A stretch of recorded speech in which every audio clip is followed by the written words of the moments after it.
శ్రీకాకుళం జిల్లా జలమూరులో ఉద్రిక్తత చోటు చేసుకుంది. యలమంచిలిలోని ఎండ్ల కామేశ్వర స్వామి ఆలయం గోడలపై గుర్తు తెలియని వ్యక్తులు యేసుక్రీస్తు బోధనలు రాశారు.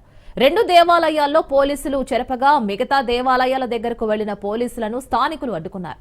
మత విద్వేషాలను రెచ్చగొట్టిన వాళ్లని అదుపులోకి తీసుకుని కేసు నమోదు చేయకుండా పోలీసులు అత్యవసరం ప్రదర్శించడంపై మండిపడ్డారు హిందూ పరిషత్ అధ్యక్షులు. క్రైస్తవ మత ప్రచార రాతలను దేవాలయం గోడలపై రాసి హిందువుల మనోభావాలను దెబ్బతీశారని ఆగ్రహం వ్యక్తం చేశారు. గ్రామస్తులు నిరసన తెలపడంతో అక్కడ పరిస్థితి ఉద్రిక్తంగా మారింది.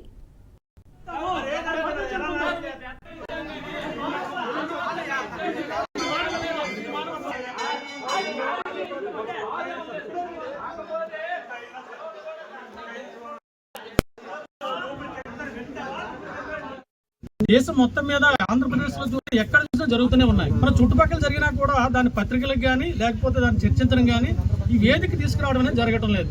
అంతకుముందు కూడా శుభలయలో కూడా అదే సంఘటన జరిగింది. స్పందన అనేది గ్రామీణంలో ముఖ్యంగా హిందువుల్లో లేదు. ధర్మం పట్ల సరైనటువంటి ఆలోచన లేదు.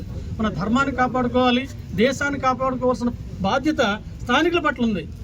మేము ఎక్కడి నుండో వస్తామని కాదు, ఇక్కడ ఉన్న వాళ్ళ పని చేయాలి. కవ్వింపు చర్యలు, ప్రచారం 2 కూడా ఉన్నాయి ఇందులో. మాకు మీరు ఏం చేయలేరు, మీరు కలిసి ఉండలేరని చెప్పడం కోసం ఇట్లాంటివన్నీ చేస్తూనే ఉన్నారు.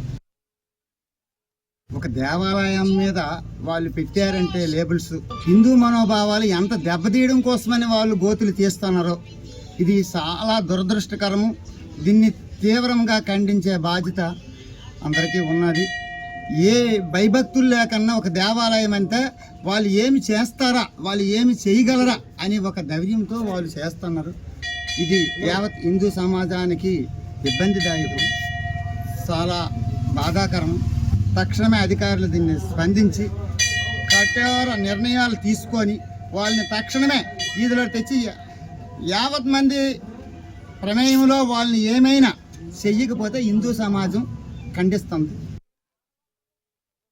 ఏ ఉద్దేశంతో చేశారనేది తక్షణమే వాళ్ళని పట్టుకొని మాకు ఇమీడియట్గా తక్షణమే పట్టుకొని దానిపైన త్వరగా విచారణ చేయాలి. చేయని పక్షంలో దీన్ని చాలా తీవ్ర స్థాయిలో పైకి తీసుకెళ్లాల్సి వస్తుంది. విశ్వ హిందూ పరిషత్ చాలా పైకి తీసుకెళ్ళే ఇది అలా కాకుండా గ్రామస్తులతో మాట్లాడి తక్షణమే దీన్ని ఎవరు చేశారని ఇమీడియట్గా దీనిపైన మాకు దోషులు ఎవరనేది తక్షణమే వాళ్ళు శిక్షించాలి. అంతవరకు మేము ఎక్కడే